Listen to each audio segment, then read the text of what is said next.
در شهر دوشنبه در قرارگاه کمیته ملی المپی تاجیکستان با پهلوان معروف تاجیک کامرانشاهی اوستاپریان که در مسابقات قهرمانی گشتی جودوی آسیا در شهر تاشکند عنوان قهرمانی را به دست آورد، جایزه مالی سپرده شد.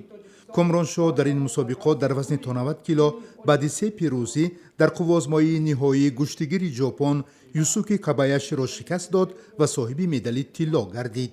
ما هممان از نام کمیته ملی المپی جمهوری تاجیکستان از نام همه ورزشکاران تاجیکستان کامرانشاه را با این پیروزی تبریک میگوییم. نورالله لایقف رئیس فدراسیون گشتی جودوی تاجیکستان در این مراسم ابراز داشت کامرانشاه اوستاپریان به حق شرکت در بازی‌های المپی سال 2016 در ریو د ژانیرو برزیلیا مشرف گشته است. ما بود دو تا مسابقه بین الخطی داریم حرکت میکنیم که سیم لیسانس دارم به دست آوریم. بسیار وزمین از پیل است دیگه ما حرکت میکنیم که لیسانس سیم رو هم به دست آوریم.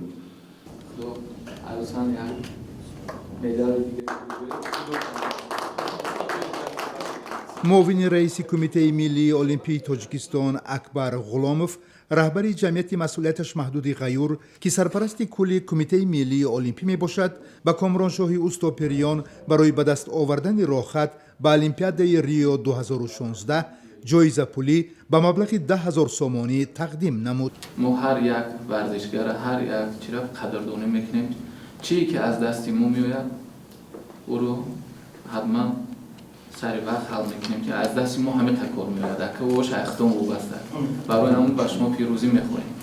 کامرانشاه 23 ساله که در ناحیه مسجد به دنیا آمده دانشگاه دولتی خوجند را ختم کرده است، گشتی را ابتدا از پدرش مربی ورزیده گشتی اوستاپیروف آموخته است.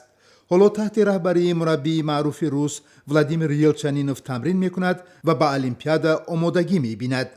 بعد از مسابقه آسیایی یک 10 روز باید خود را برقرار کنم و بعدا به شهر مسکو و پیش مربی خود محترم یلچنینوف ولادیمیر نیکولایویچ میرم.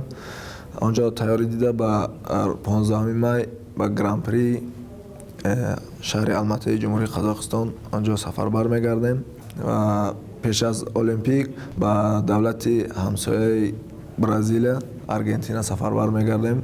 در آنجا 15-20 روز پیش از بازی المپی تیاری آنجا میبینیم.